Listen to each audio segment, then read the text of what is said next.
Much. It's an honor to have President Zelenskyy of Ukraine, and we've been working very hard, very close. So we've actually known each other for a long time. We've been dealing with each other for a long time and very well. We had a little negotiation spat, but that worked out great. I think for both countries, I think for the world, actually, beyond both countries. And we have something that is a very fair deal. And we look forward to getting in and digging and working and getting some of the rare earth. But it means we're going to be inside, and it's a big commitment from the United States, and we appreciate working with you very much. And we will continue to do that. We have had some very good discussions with Russia. I spoke with President Putin, and we're going to try and bring this to a close. It's something that you want and that he wants. We have to negotiate a deal. But we've started the confines of a deal, and I think something can happen. The big thing is the number of soldiers, mostly at this point, but soldiers being killed. You're losing thousands of soldiers. So on both sides, we're losing a lot of soldiers, and we want to see it stop. And we want to see the money get put to different kinds of use, like rebuilding. And we're going to be working very hard. But we've had a lot of very good conversations. I will say until we came along, the Biden administration didn't speak to Russia whatsoever. They didn't speak to anybody. They just allowed this to continue. And I will say that, I'll say in front of you, you've heard me say it 1,000 times, if I were president, this war would have never happened. We would have had a deal negotiated for you without having to go through what you've gone through. But your soldiers have been unbelievably brave. We've given them great equipment, but somebody has to use the equipment. They've been unbelievably brave, and we give them great credit. This was supposed to be over very quickly, and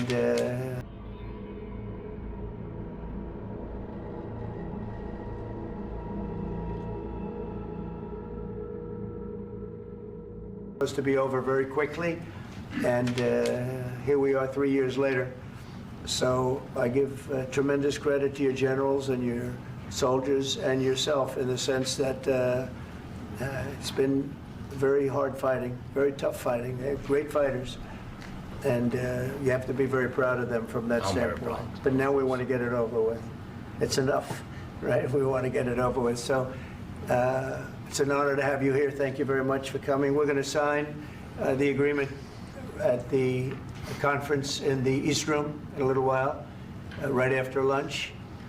And we'll be having lunch together. We're also discussing some other things. And we appreciate everybody being here. It's somewhat of an exciting moment, but the really exciting moment is when they stop the shooting and we end up with a deal. And I think we're fairly close to getting that, and an honor to have you. And please, I'd like to say something. No, thank you so much, Mr. President. Thank you for the invitation. And really, I hope that this first document, will be first step to real security guarantees for Ukraine, our people, our children. I really count on it. And of course, we count that America will not stop support. Really, for us, it's very important to support and to continue it. I want to discuss it with details further during our conversation, and of course the infrastructure or security guarantees, because for today I understand what Europe is ready to do, and of course I want to discuss with you what United States will be ready to do. And I really count on your strong position to stop Putin, and you said that enough with the war. I think that is very important, Ben, to say these words to Putin at the very beginning of war, because he is a killer and terrorist. But I hope that together we can stop him. But for us, it's very important to, to save our country, our values, our freedom and democracy, and of course, no compromises with the killer about our territories, but it will be later. And of course, what I wanted, we spoke about it by phone with you, about the drones production. We have very good drones production. I think the best one in the world for today because of the war. Yes, and of course, we need very much the air defense. You have the best air defense in the world, and really you helped us under attacks of Russians. And I want to speak how we can exchange the licenses. We're open to share the licenses of all our drones with you, of course, with the United States. And we need licenses for quick production of air defense. Even after the war, we need our nation to be calm, that we are secure. So that's why we need this air shield. And of course, about this, I want to speak about the contingents. I think that France and UK already spoke to you, and we know that Europe is ready, but without the United States, they will not be ready to be as strong as we need. And the last point, last not least, about exchange, about our people and children. And you know that these crazy Russians, that they stolen 20,000 of children, Ukrainian children. They changed their names, they changed their families, relatives, and now they're in Russia. We want to bring them back, and really, it's a big dream, task, and goal for me, and our warriors. By the way, Mr. President, we exchanged, released more than 4,000 warriors from Russian prison, but there are thousands more in the prison. I wanted to share with you some images. How it's, can I now? Yeah, Have I? please. Some minute, 1 minute, 1 minute. Just you to understand in what circumstances, in what situation they are, and what the attitude of Russia to our prisoners. That guys, just you before and after. And you see before and after, just you to understand. Now thousands of such guys, ladies and men, there, and that, so they don't eat, they beat them, and they, so they do a lot of, bad things. So out of, even during the war, there are rules. Everybody knows there are rules during the war. So these guys, they don't have any rules. You see that 50, 60 kilograms left, and a lot of such things. And I didn't want to show you what the changes with images of children, because I will just share with you. And I mean, it's looking tragic. Yep, that's tough stuff. I wanted very much to give you, and you see. Yeah. This is pastor, by the way. They stolen pastors because it's not Russian church. They stolen pastors and moved pastors to the prison. At the end of last year, we brought 3 pastors, and we could exchange them. And this is pastor, you see. Yeah, that's tough. Yeah. So I mean, this I wanted to show you, and this. So thank you very much. We want to get that ended, right? Yeah. Of course, we And I want. think we will. And We have to, of course. do you have any questions, please? Thank you, Mr. President. With the, how much money is the U.S. going to put into the fund that is being created today, and how does this provide long-term security for Ukraine?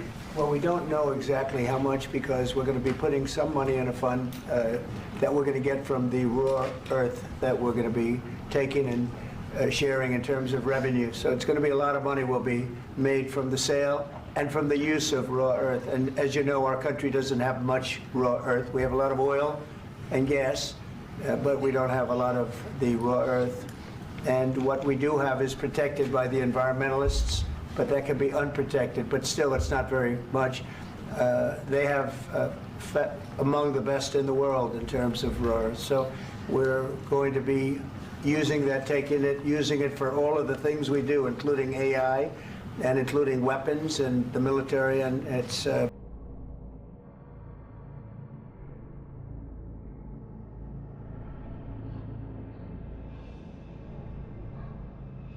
for all of the things we do, including AI and including weapons and the military, and it's really going to very much satisfy our needs. So it's something that just worked out really well. We have a lot of oil, and we have a lot of gas, we have a lot, but we don't have raw earth. So this has just about every component of the raw earth that we need for computers, for all of the things we do. And This puts us in great shape. And on long-term security for Ukraine, how does this provide? I think they're going to have great luck. I think once we make the agreement, that's going to be 95% of it. They're not going to go back to fighting. I've spoken with President Putin, and I feel very strong. I've known him for a long time, and I feel very strongly that they're very serious about it, and we'll make a deal. And when the deal is made, I don't think, we talk about security. Everyone's talking about the other day, all they talked about was security. I said, let me make the deal first. I have to make the deal first. I don't worry about security right now. We have to have a deal, because right now, last week, 2,000 soldiers died on both sides. 2,000, and they're losing 1,000, 2,000, 3,000 a week. So as we sit here and we talk, people are getting shot and dying on the battlefield. And, you know, they're not American soldiers, but they're Russian soldiers and they're Ukrainian soldiers, and we want to be able to stop it. And we want to be able also to spend money on other things. We don't want to, this is a tremendous amount of money, and what the Biden administration did was terrible. They were giving money, but he had no security on the money. Europe, as you know, gave much less money, but they had security. It was in the form of a loan. They get their money back, and we didn't. And now, at least we're protected, because the American taxpayer has to be protected too. But this is an incredible agreement for Ukraine, because we have a big investment in their country now, and what they have, very few people have. And we're able to really go forward with very, very high-tech things and many other things, including weaponry that we're going to use in many locations, but that we need for our country. Mr. President, This allows us to do that.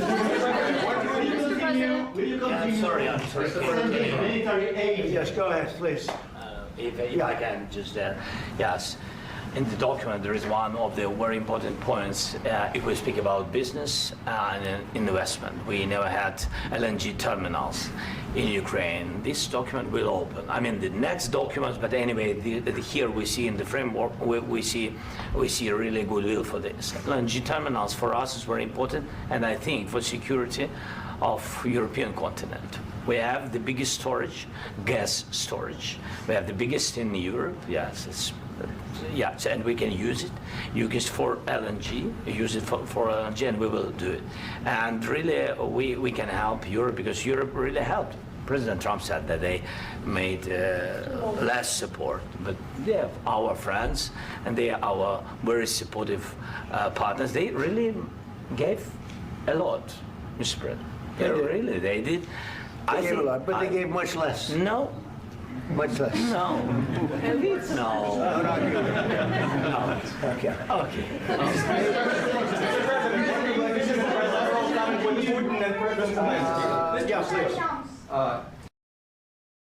Mr. President Trump, you have repeatedly called the deal with Ukraine as a historical one.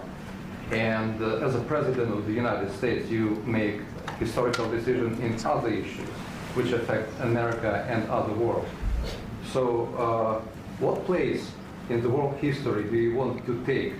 And do you associate yourself with any famous historical figures? Yeah, I'd say George Washington, Abraham Lincoln. I would say I'm far superior to George Washington and Abraham Lincoln.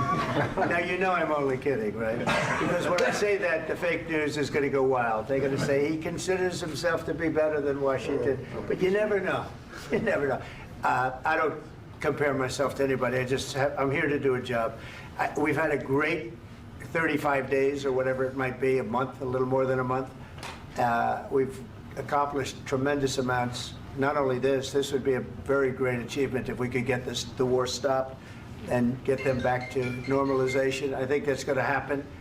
We've had very good talks on both sides, as you know. But I think we've done a very good job, just generally. If you look at all of the things we've done in 30 days, they're saying there's never been a opening for a president.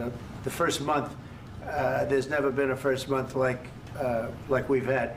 And this is one of the very important things. This, to me, is one of the most important things, because we have tremendous death taking place as we speak, and I don't want to have that. You know, think of the parents, whether they're in Russia or Ukraine, think of the parents of all these people being killed needlessly. They came to our territory. Should have never started. This would have, if I were president, this would have never started. Mr. President, where has our commitment?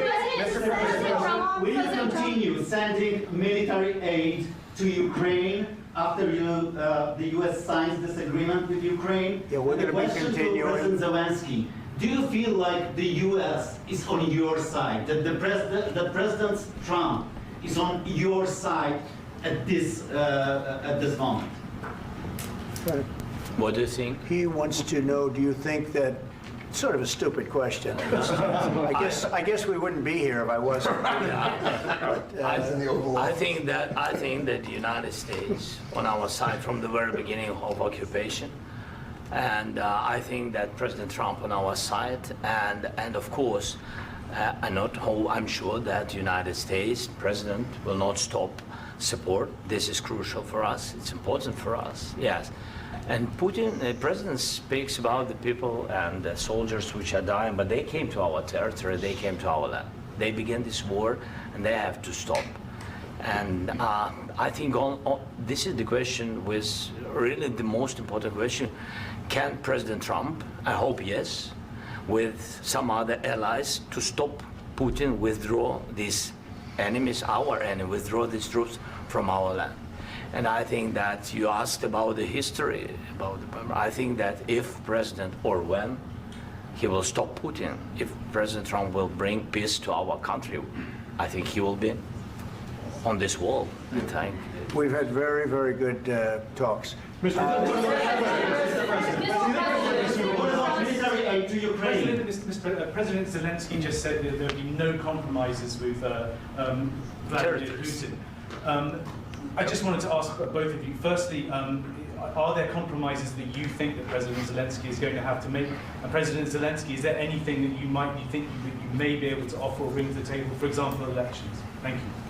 I think you're going to have to always make compromises. You can't do any deals without compromises. So certainly he's going to have to make some compromises, but hopefully they won't be as big as some people think you're going to have to make. That's all. That's all we can do. I'm here as an arbitrator, as a mediator to a certain extent between two parties that have been very hostile. To put it mildly, they've been very hostile. There's been a vicious war. There's been a vicious war. You know, it's a very level battlefield, and those bullets go out, and as I've said many times, we were talking about it with Pete, many times the only thing stopping those bullets is a human body. And in the case we're talking about, generally young human bodies are stopping a lot of bullets. It's dead level. That's why it's great farmland. It's great land. It's great farmland, but there's very little protection against the bullets that are being, and other things that are being shot. So all I can do is see if I can get everybody at the table and get an agreement. And I think we're going to end up with an agreement. Otherwise, I wouldn't probably be even here today. Mr. President, I've got two questions for you. You think ultimately your legacy will be the peacemaker and not the president that led this country into another war and ended foreign wars? And I've got a question. I hope it will. I mean, I hope I'm going to be remembered as a peacemaker. This would be a great thing if we could do this. I'm doing this to save lives more than anything else. Second is to save a lot of money, but I consider that to be far less important. So I hope I'm going to, thank you, Brian, for that question. It was a nice question.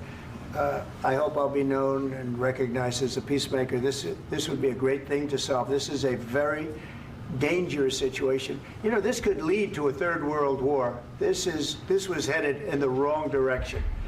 If this election were lost, if we didn't win this election, and by we won it by a lot, that was a mandate. We won every swing state. We won the popular vote by millions and millions of votes. We won everything. The districts, you look at the areas of red, take a look at a map. This was a big mandate, and this was one of the things. I said, we're going to get this thing settled. If we didn't win, I think this could have very well ended up in a third world war, and that would not have been a good situation. What was your second question? And my second question for President Zelenskyy, why don't you wear a suit? You're at the highest, why don't you wear a suit? You're at the highest level in this country's office, and you refuse to wear a suit. Just want to see if do you own a suit? Yeah, problems. A lot of Americans have problems with you not Really? respecting the dignity of this office. I will wear a costume.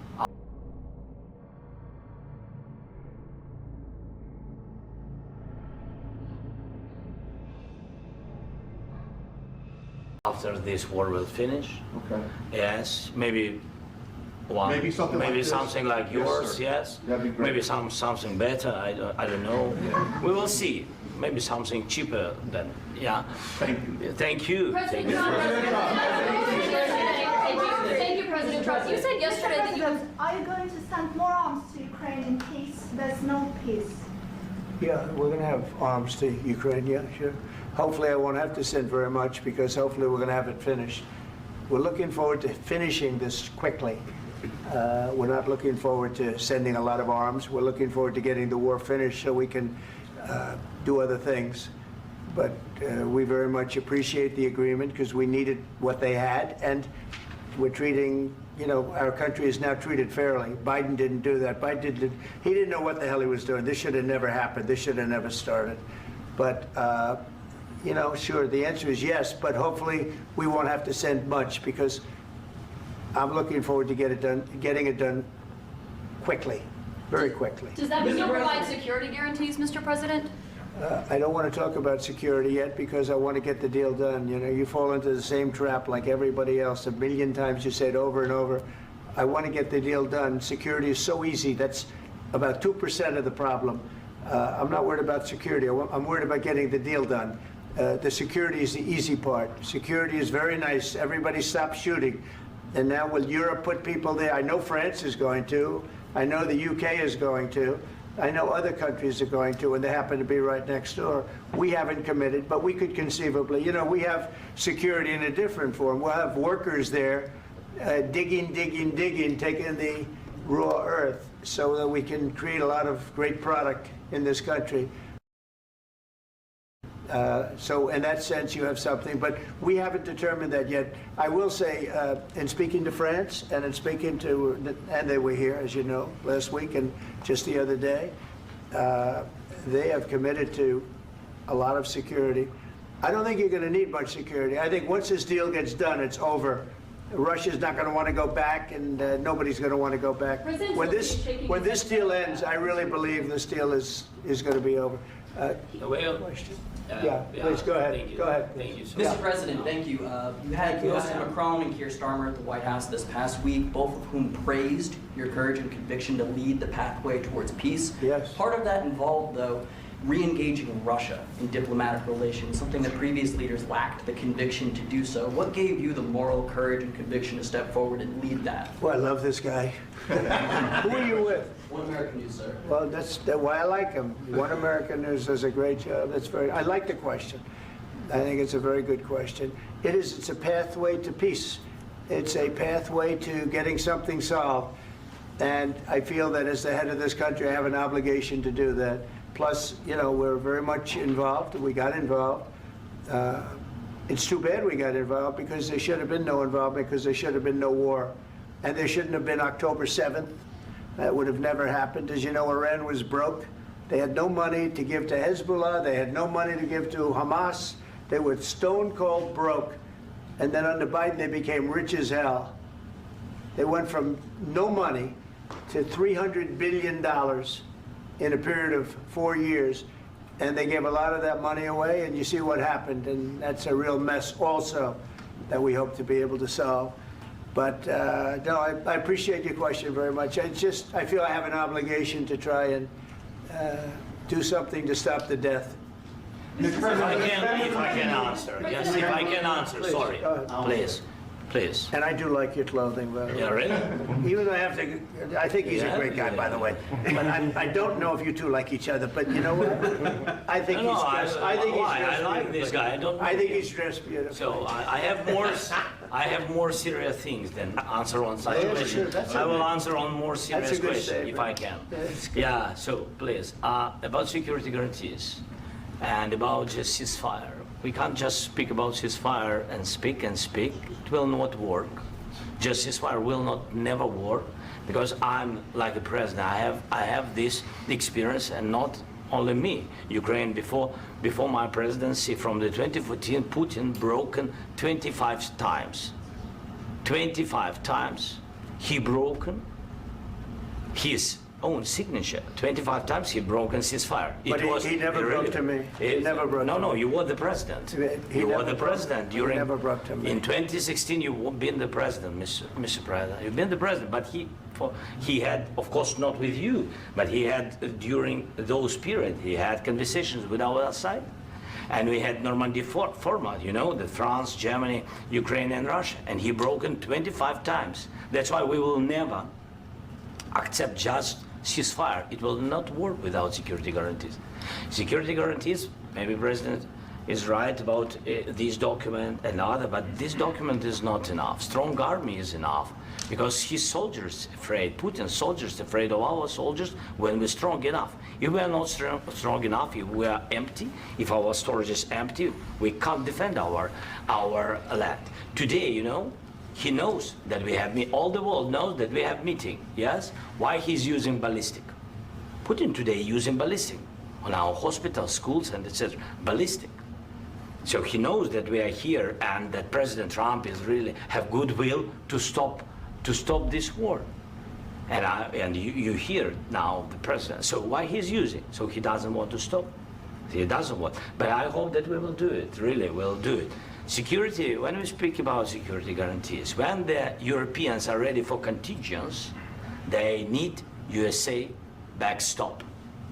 If there will not be United States, we will not never have any contingents, strong contingents from the Europeans, because they don't want to divide alliance, connection between the United States and the main and strongest ally and Europeans. And this is crucial, this is important. That's what we want to speak about very much. This is very important. And air defense. So air defense, really, we have big deficit with all these systems, and we need to provide this. We need it very much. Otherwise, Putin will never stop, and will go further and further. He doesn't want. He hates us. You know, it's not about me. He hates Ukrainians. He thinks that we are not a nation. He thinks, and he shared these thoughts. I think maybe with your team also. I don't know, but with all the Europeans, in media, officially and not, he always said that there is no such country, such nation, such language, and such life like Ukrainian. No, he really doesn't respect all the Ukrainians, and he wants to destroy us. And you are right, Mr. President. That's 2%. This document, maybe other documents, it's a very good start, very good, but it will not enough to stop this person. Should Russia pay to rebuild Ukraine? Mr. President, after these Should Russia pay to I asked rebuild Ukraine? They have to President pay. Zelensky this question. He This didn't is the like rule. because This is the rule of because the I- war. I'm This is sorry. the rule of the war. During all the centuries, all the history, this is the rule of the war. Who began, those pay. Do you agree? This is the rule. Putin began this war. He has to pay all money for innovation. He has to pay. Of course, some Russian assets, what we have in Europe, about 300 billion, we can use them. We can use for innovation and buy military support from the United States also. We can do it, but it's not enough. It's not enough. President, under these circumstances, do you envision a trilateral summit because I want to know. Wait 1 second. I asked this question that you didn't like because I wanted to know if you want to position yourself in the middle between Russia and Yes. Ukraine or on the Ukraine side. No, I'm in the middle. I want to solve this thing. I'm for both. I want to get it solved. And it's wonderful to speak badly about somebody else, but I want to get it solved. If we can solve it, great. If we can't solve it, they're going to have to fight it out, and who knows what's going to happen. But I want to see it get solved. May I follow up? One more question about U.S. troops in Europe.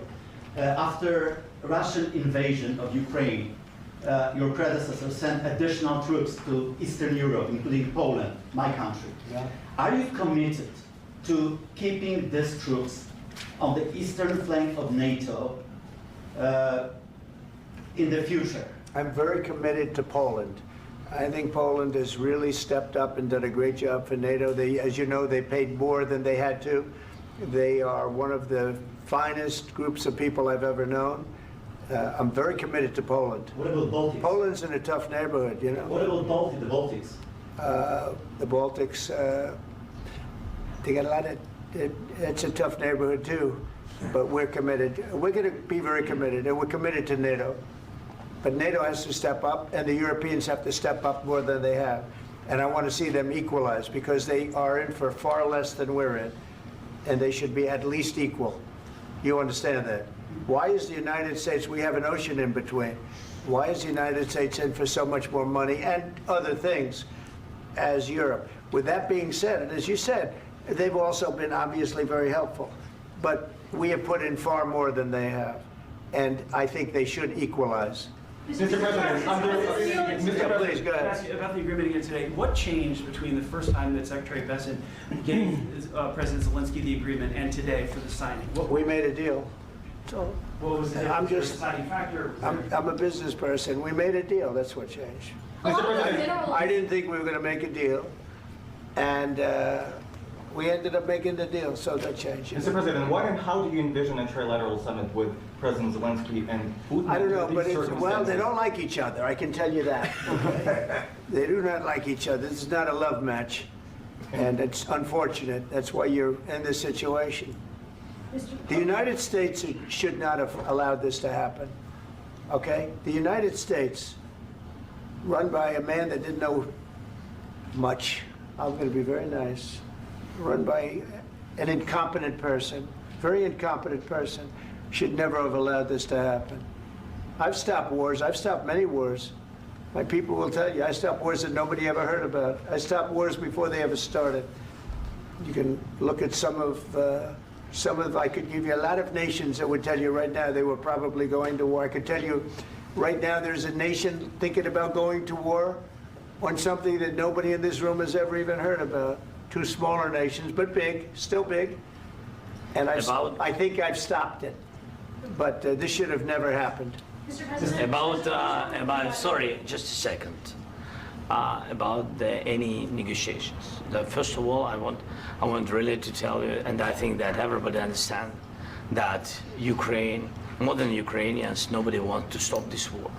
But at the future, any negotiations, it's understandable that two sides of the war, not Russia and the United States, because this is not the war between Russia and the United States. This is war of Russia against Ukraine and Ukrainian people. So these two sides will be at the will be at the negotiation table. Then of course United States, like the strongest partner of the Ukraine, and of course Europe.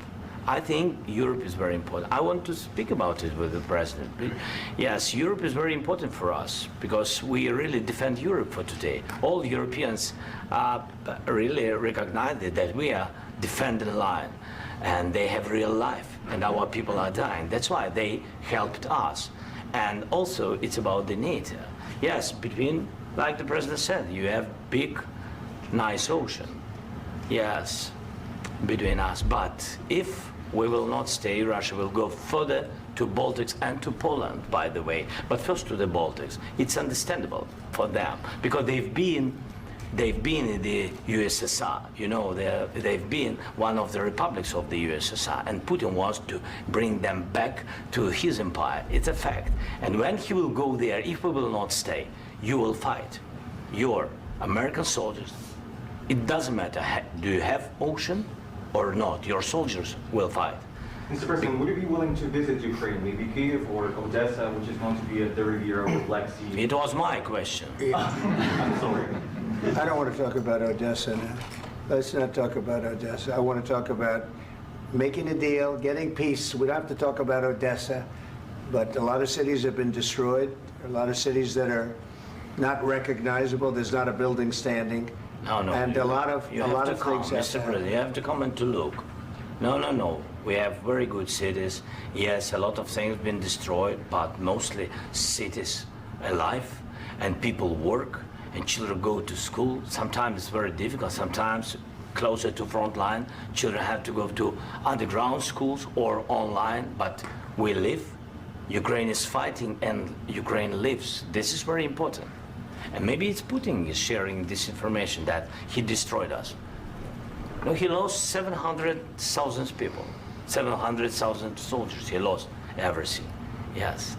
So, Mr. President, Mr. President, one more. I mentioned Poland. Please. Yes, go ahead. President, when did you last speak with President Putin, and what did he say that? A couple of days ago. And what did he tell you that gave you the assurance that he wanted peace? Well, that's what I do. My whole life is deals. I know pretty good.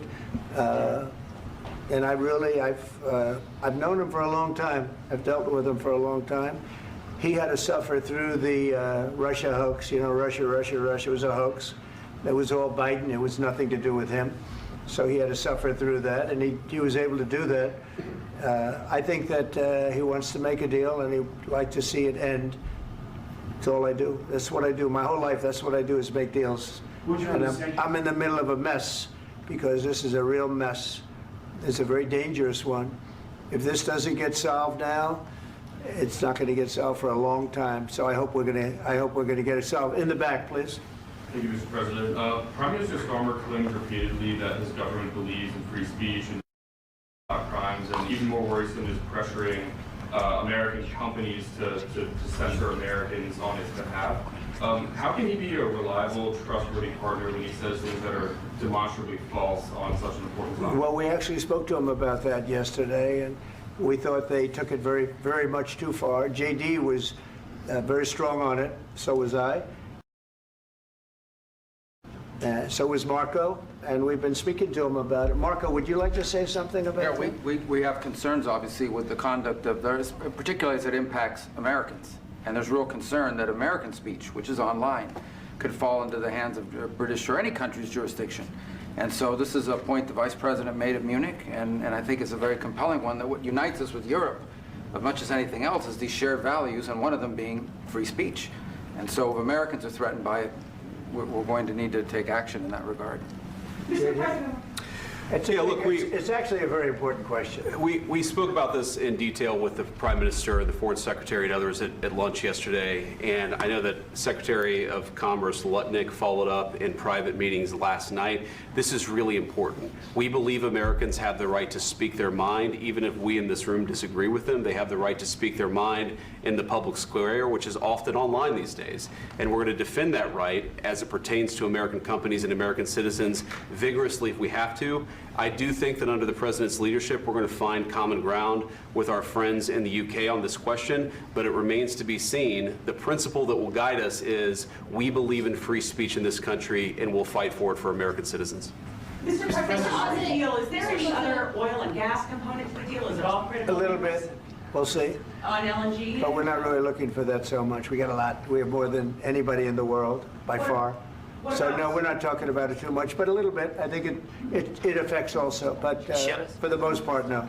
And sir, is there any agreement from Ukraine to purchase U.S. LNG as part of the deal, or is that on the table at all? No, we don't need that. Mr. President, I just wanted to ask you about, you just mentioned that you'd spoken to Vladimir Putin a couple of days ago. Just to be clear, that's a new call, not the one that you... I've spoken to him on numerous occasions. Okay, and how was the latest call?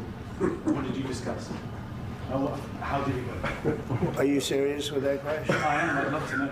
It went well. I think we're going to have a deal. On the minerals deal, Mr. President, some of those minerals are in the east of Ukraine, not far from the front lines and in areas that Russia has occupied.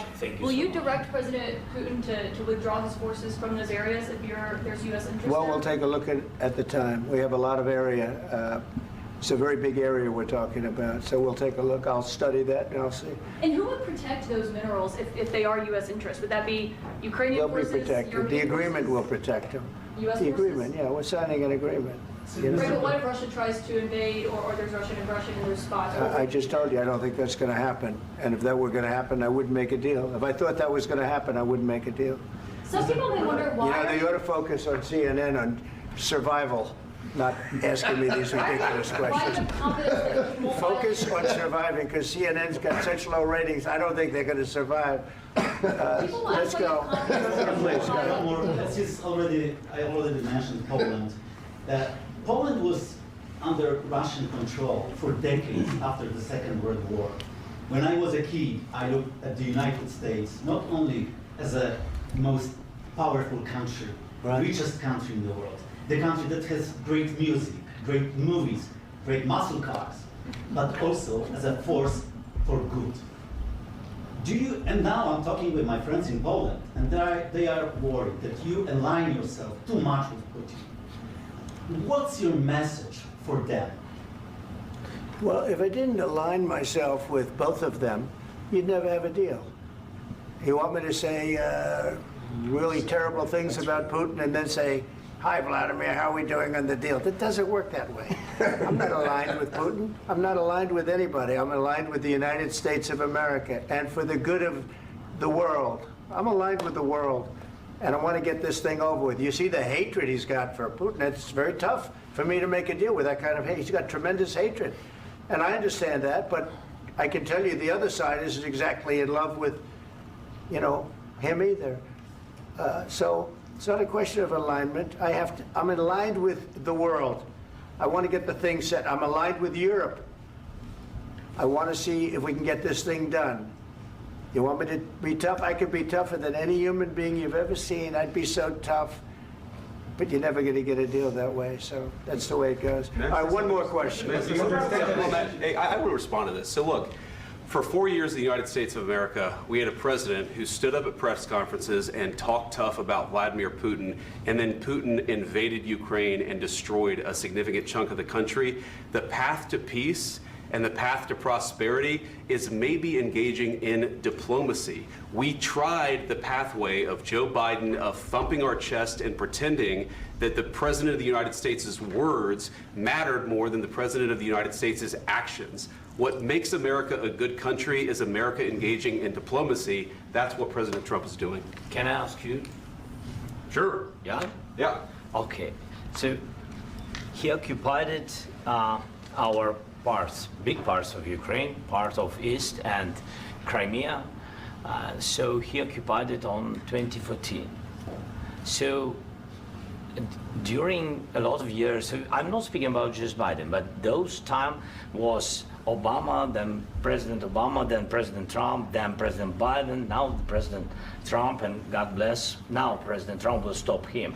But during 2014, nobody stopped him. He just occupied and took. He killed people. You know what the contact line? 2015. 2014 and 2014. 2014. Yeah. So I was not here. Yeah, but that's exactly right. Yes, but during 2014 till 2022, yeah, the situation the same. The people have been dying on the contact line. Nobody stopped him. You know that we had conversations with him, a lot of conversation, my bilateral conversation, and we signed with him, me, like a new president. In 2019, I signed with him the deal. I signed with him, Macron and Merkel, we signed ceasefire. Ceasefire. All of them told me that he will never go. We signed with him with gas contract. Gas contract. Yes, but after that, he broken this ceasefire. He killed our people and he didn't exchange prisoners. We signed the exchange of prisoners, but he didn't do it. What kind of diplomacy, JD, you are speaking about? What do you mean? I'm talking about the kind of diplomacy that's going to end the destruction of your country. Yes, but if you Mr. President, with respect, I think it's disrespectful for you to come into the Oval Office and try to litigate this in front of the American media. Right now, you guys are going around and forcing conscripts to the front lines because you have manpower problems. You should be thanking the President for trying to bring an end to this conflict. Have you ever been to Ukraine that you say what problems we have? I have been to. Count once. I've actually watched and seen the stories, and I know what happens is you bring them on a propaganda tour, Mr. President. Do you disagree that you've had problems bringing people into your military? We have problems. And do you think that it's respectful to come to the Oval Office of the United States of America and attack the administration that is trying to prevent the destruction of your country? A lot of questions. Let's start from the beginning. Sure. First of all, during the war, everybody has problems, even you, but you have nice ocean and don't feel now, but you will feel it in the future. God bless. You don't know that. God bless. God bless. You will not have a war. Don't tell us what we're going to feel. We're trying to solve a problem. Don't tell us what we're going to feel. I'm not telling you. Because I'm you're in no answering on this position to question. dictate that. That's exactly what you're doing. You're in no position to dictate what we're going to feel. We're going to feel very good. You will feel influenced.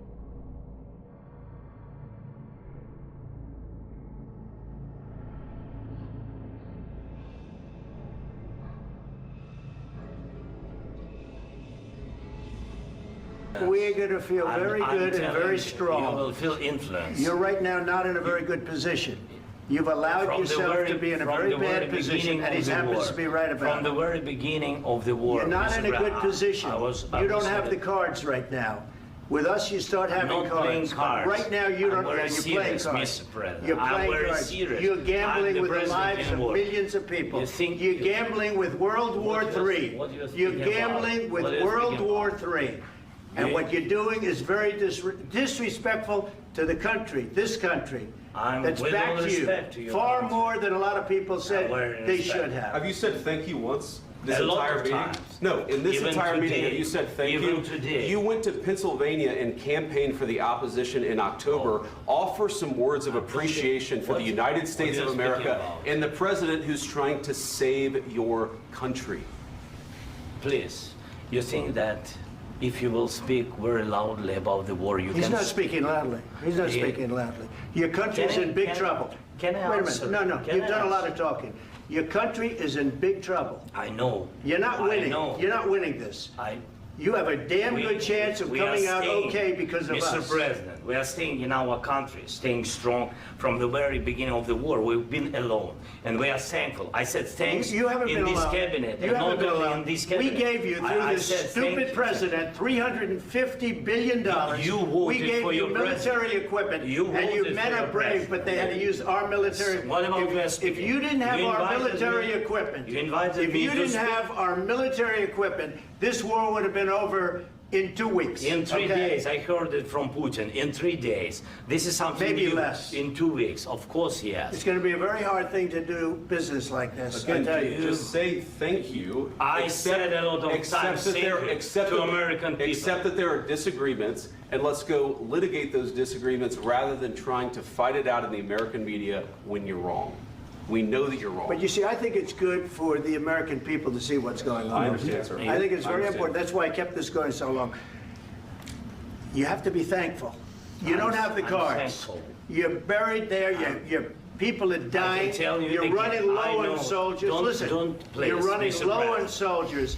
It would be a damn good thing. Mr. And then President. then you tell us, I don't want a ceasefire. I don't want a ceasefire. I want to go and I want this. Look, if you could get a ceasefire right now, I tell you, you take it so the bullets stop flying and your men stop getting killed. Of course, we want to stop the war. But you're I saying said- you don't want a ceasefire. But I said to you, I want a with ceasefire. guarantees. Because you'll get a ceasefire faster than an agreement. Ask our people about ceasefire, what they think. That wasn't doesn't with matter me. for you what- That what wasn't this with me. means. It That was wasn't with with you. a guy named Biden, who was not a smart person. This That is was your, with, this that was is with your Obama. president. It was your president. Excuse me. That was with Obama, who gave you sheets, and I gave you javelins. Yes. I gave you the javelins to take out all those tanks. Obama gave you sheets.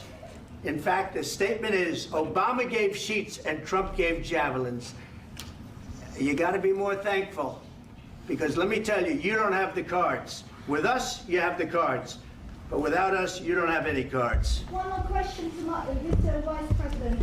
I'm sorry. It's going to be a tough deal to make, Um, because the attitudes have to change. What if Russia breaks ceasefire? What if Russia breaks peace talks? What do you do then? I understand that it's a heated conversation right now. What are you but saying? what She's if asking, what if Putin Russia breaks the ceasefire? What if anything? What if a bomb drops on your head right now? But they have Okay? broken ceasefire What if they broke it? many I don't know. times. They broke it with Biden, because Biden, they didn't respect him. They didn't respect Obama. They respect me. But what- Let me tell you, Putin went through a hell of a lot with me. He went through a phony witch hunt where they used him and Russia. Russia. You ever hear of that deal? That was a phony Hunter Biden, Joe Biden scam. Hillary Clinton, Shifty Adam Schiff. It was a Democrat scam. And he had to go through that. And he did go through it. We didn't end up in a war. And he went through it. He was accused of all that stuff. He had nothing to do with it. It came out of Hunter Biden's bathroom. It came out of Hunter Biden's bedroom. It was disgusting. And then they said, oh, the laptop from hell was made by Russia. The 51 agents. The whole thing was a scam. And he had to put up with that. He was being accused of all that stuff. All I can say is this. He might have broken deals with Obama and Bush, and he might have broken them with Biden. He did, maybe. Maybe he didn't. I don't know what happened. But he didn't break them with me. He wants to make a deal. I don't know if you can make a deal. The problem is I've empowered you to be a tough guy. And I don't think you'd be a tough guy without the United States. And your people are very brave. But you're either going to make a deal or we're out. And if we're out, you'll fight it out.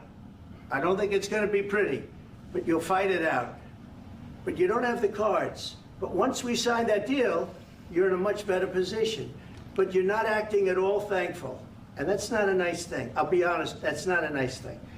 All right, I think we've seen enough. What do you think? What's this negotiation? This is going to be great television, I will say that.